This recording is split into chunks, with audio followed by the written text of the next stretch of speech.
శ్రీ గణేశ పురాణము ఉపాసనాఖండము 18వ అధ్యాయము. మంత్రానుష్ఠాన క్రమము. సిద్ధక్షేత్ర మహత్యము. శ్రీహరి మంత్రానుష్ఠానమునకు బయలుదేరాడు.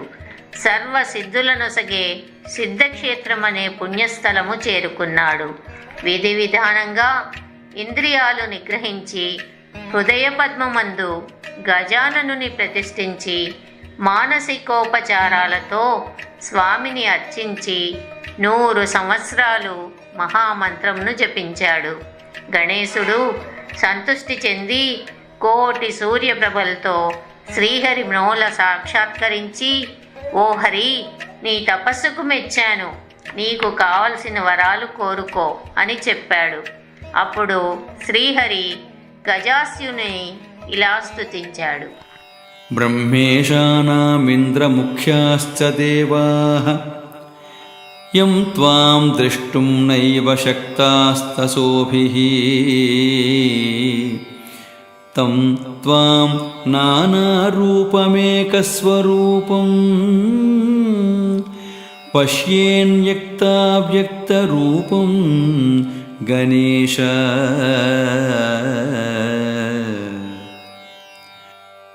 త్వం యోనుభ్యోనుస్వరూపో మహద్భ్యో వ్యోమాదిభ్యస్త్వం మహాన్ సత్వరూపః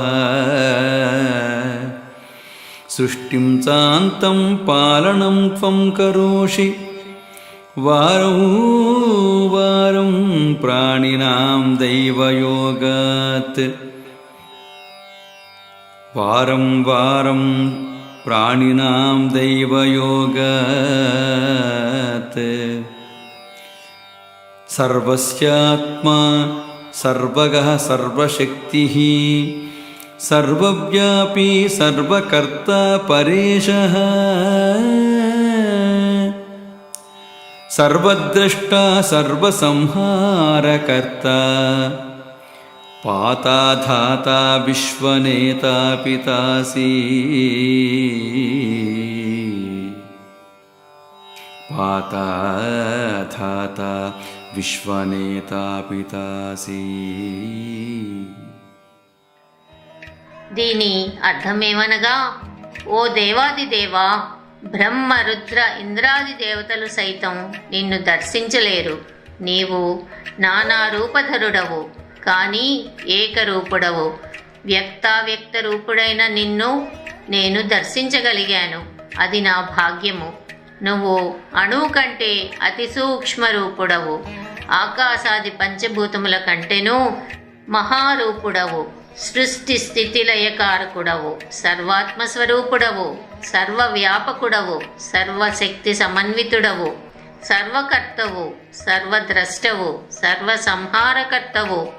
విశ్వమును పాలించేవాడవు. సృష్టించువాడవు. విశ్వమును నడిపించువాడవు. లోకాలన్నింటికీ తండ్రివి. ఓ దేవా, నీ దర్శనమైంది నాకు సర్వసిద్ధులు సమకూరుతాయి. ఒక్క విషయం మనవి చేస్తాను. నేను యోగ నిద్రలో ఉండగా నా కర్ణపుటముల నుండి ఉద్భవించిన మధుకైటబులనే రాక్షసులు బ్రహ్మనే భక్షించడానికి యత్నించారు. నేను అండగా నిలిచి వాళ్లతో చాలా ఏండ్లు యుద్ధం చేశాను. అయినా వాళ్లను జయించలేకపోయాను. నిన్ను శరణు వేడుకుంటున్నాను. వాళ్లను వధించే ఉపాయం చెప్పు. ఇతర దైత్యుల వదచే నాకు కీర్తిని జయమును ప్రసాదించు. నీపై అనన్య భక్తిని కటాక్షించు.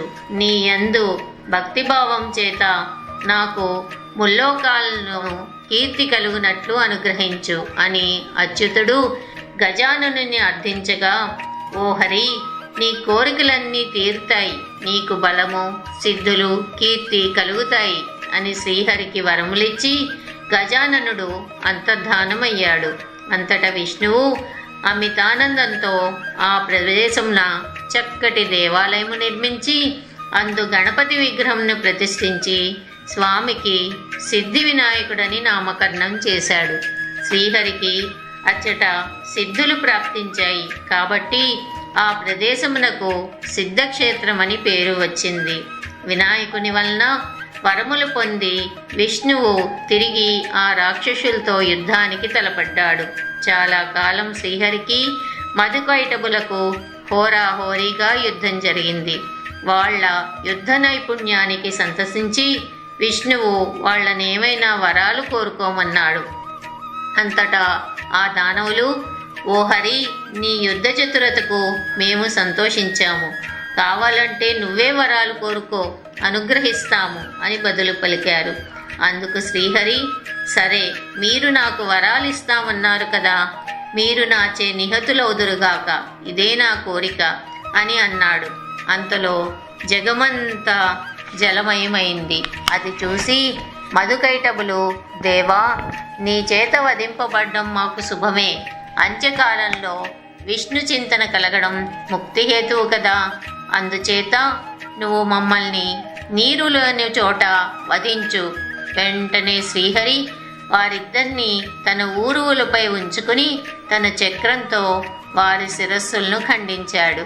ఆ రక్కసుల పీడ విరగడైనందుకు దేవతలు సంతోషంతో పూలవర్షం కురిపించారు. గంధర్వులు గానం చేశారు. అప్సరసలు ఆనంద పారవస్యంతో అభినయం చేశారు. జరిగిన విషయం అంతా విష్ణువు బ్రహ్మకు తెలియపరిచి శివానుగ్రహం వలన తనకు గణనాథుని అనుష్ఠించే అవకాశం కలిగిందని, గణేశ్వరుని కటాక్షం వల్లనే తాను దానవులను సంహరించగలిగానని చెప్పాడు. దేవతలు గణపతిని, శివుని, బ్రహ్మ విష్ణువులను లెస్సగా స్తోత్రం చేశారు. తదుపరి ఎవరి తావులకు వారు మరలిపోయారు. ఫలశ్రుతి: ఈ సిద్ధక్షేత్ర మహత్యం ఎవరు వింటారో వారికి భయము, సర్వ పాపములు తొలగి వారి వారి కోరికలు తప్పక సిద్ధిస్తాయి. ఇది సిద్ధక్షేత్రోద్భవమనే కథ. 18వ అధ్యాయం సమాప్తం.